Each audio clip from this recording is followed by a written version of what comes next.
Bonjour, je vous propose aujourd'hui, c'est le réveillon, de goûter un champagne de bon niveau, de même assez haut niveau, de la maison Filipona.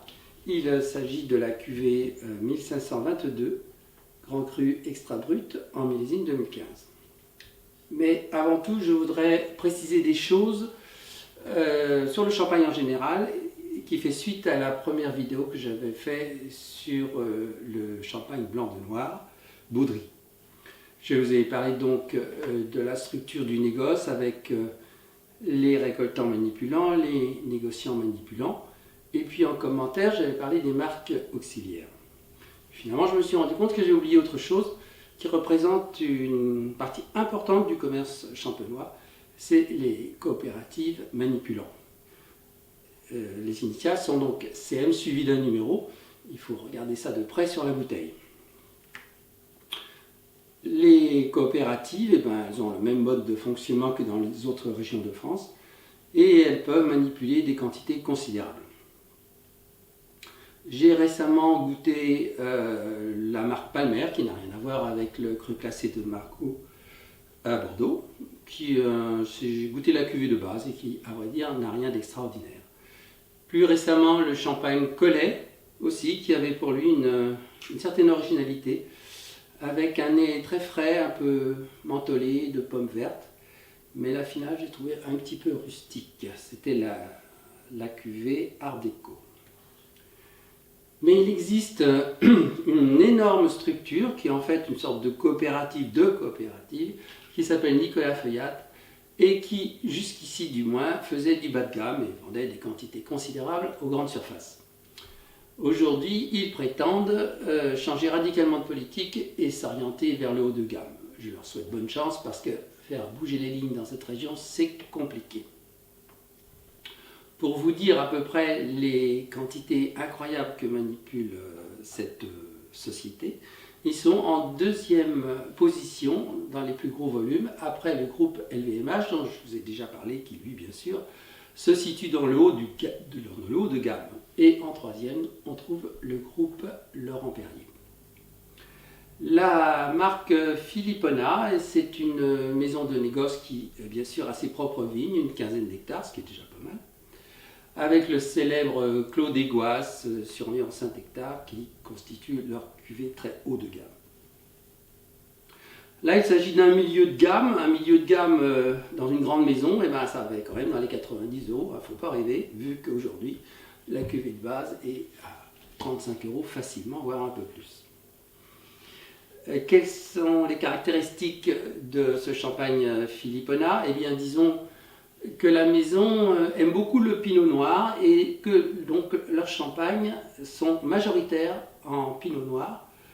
Une des raisons, c'est qu'ils sont situés dans un secteur où ce cépage donne d'excellents résultats, sur Haï notamment. Dominant donc, disons, 60 voire 70%. Donc c'est plus des champagnes de table que d'apéritifs ou pour les fruits de mer. Les points de vue techniques, Filipona donc vinifie en partie les vins sous bois, ce qui n'est pas le cas de tout le monde, loin de là, même s'il y a toujours eu des marques qui ont été fidèles à cette manière de travailler, notamment la maison Krug, qui d'ailleurs fait partie du groupe LVMH. Donc il faut une partie élevage sous bois, une partie en cuve, et il procède partiellement à la fermentation malolactique. Je vous ai déjà parlé de ça. C'est la fermentation qui suit la fermentation alcoolique et qui transforme l'acide malique en acide lactique. On passe d'un acide assez fort à un acide moins fort, donc le vin gagne en souplesse. Mais il y a beaucoup d'options différentes suivant les maisons. Parce que le réchauffement climatique s'en est mêlé et les vins nature de Champagne sont quand même moins acides qu'autrefois et parfois donc on ne la fait pas parce que à la dégustation ça passe très bien. Ce champagne est peu dosé, c'est pour ça qu'on appelle ça un extra brut, on est à environ 4 grammes de sucre, ce qui n'est pas grand chose. Ils ont une contre-étiquette intéressante parce qu'ils indiquent donc les pourcentages de cépage déjà, ce qui n'est pas toujours le cas de toutes les maisons, peu s'en faut, et puis la date de dégorgement. Et là, c'est juillet 22. C'est quoi la date de dégorgement? C'est la fin de l'élevage, tout simplement, où les bouteilles, finalement, sont prêtes à expédition. Après, justement, le dégorgement, on ajoute la liqueur d'expédition, qui toujours est un peu sucrée, voire pas du tout, quelqu'un remplace ça par le champagne lui-même.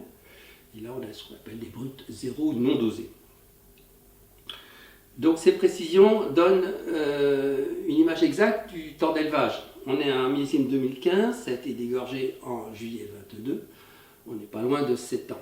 Et bien sûr, en fait, le vin n'est pas immédiatement sur latte après les vendanges, puisqu'il faut procéder à la deuxième fermentation. Donc ça fait quand même environ 6 ans d'élevage, ce qui évidemment est réservé à de très beaux raisins, puisque les bruts sans année, classiquement, n'excèdent pas 3 ans d'élevage, ce qui explique qu'on ait souvent des vins un peu turbulents, un peu trop nerveux à mon goût. Quant aux cuvées très haut de gamme, elles peuvent rester plus de 10 ans sur latte, parce qu'elles le méritent. A-t-on intérêt après à stocker soi-même ses champagnes en cave? Il ne faut pas oublier que le champagne est une marchandise fragile, pas de lumière, pas de vibration et une température constante. Et finalement, il y a très peu de gens qui réunissent ces conditions. Sinon, le champagne, qu'est-ce qu'il devient? Il évolue comme les autres vins, la palette aromatique se modifie et le gaz aussi devient moins présent. Ceci étant, les grands champagnes, une fois donc dégorgés, sont prêts à la dégustation. Je voudrais aussi vous parler du rôle du comité interprofessionnel des vins de Champagne qui, bien sûr, défend la marque dans le monde entier et qui a beaucoup à faire avec certains petits trafics à droite, à gauche, ça a toujours existé. Et parce qu'il faut savoir qu'à l'étranger, si vous voulez, il y a des tas de pays qui n'ont pas de tradition vinicole.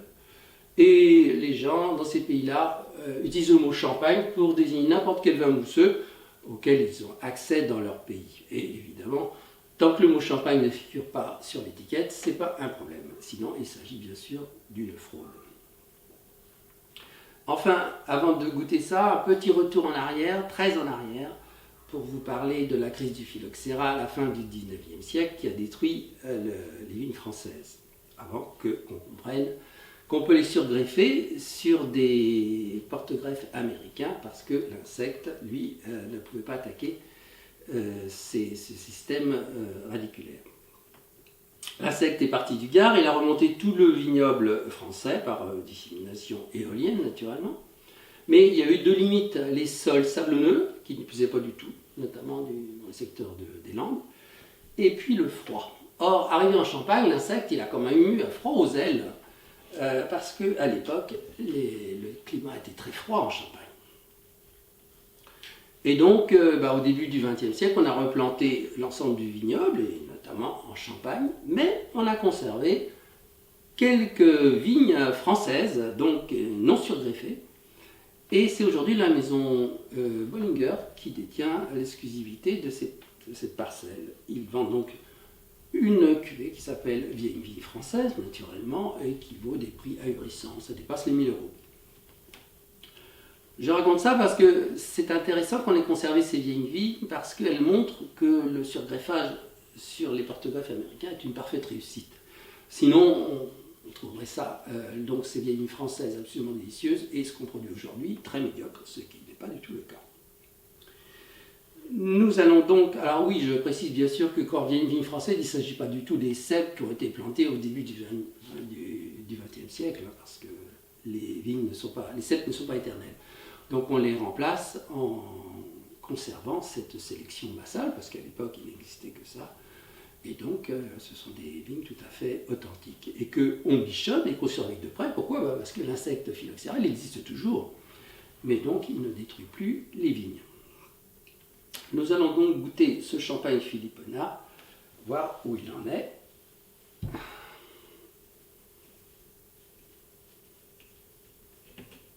J'ai déjà préparé un peu pour l'ouverture, ça ne dure pas trop longtemps. 2015 avec un beau millésime dans toute la France. Et en Bourgogne, ils ont quand même quelques petits problèmes de surmaturité des vins blancs.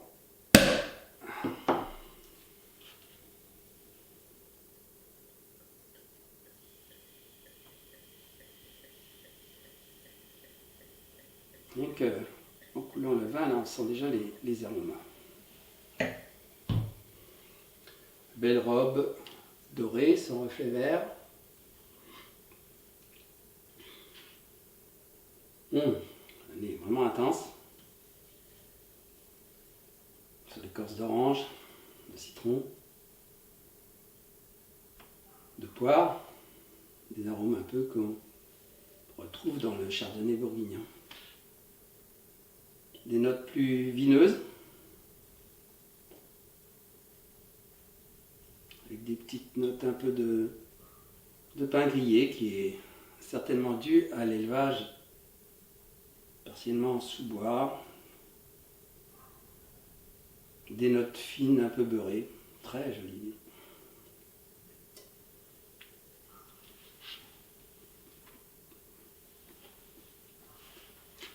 C'est très fin. Les bulles, ça glisse sur le palais. L'acidité est encore assez franche, hein. C'est sûr que ça pourrait encore un peu diminuer au fil du temps.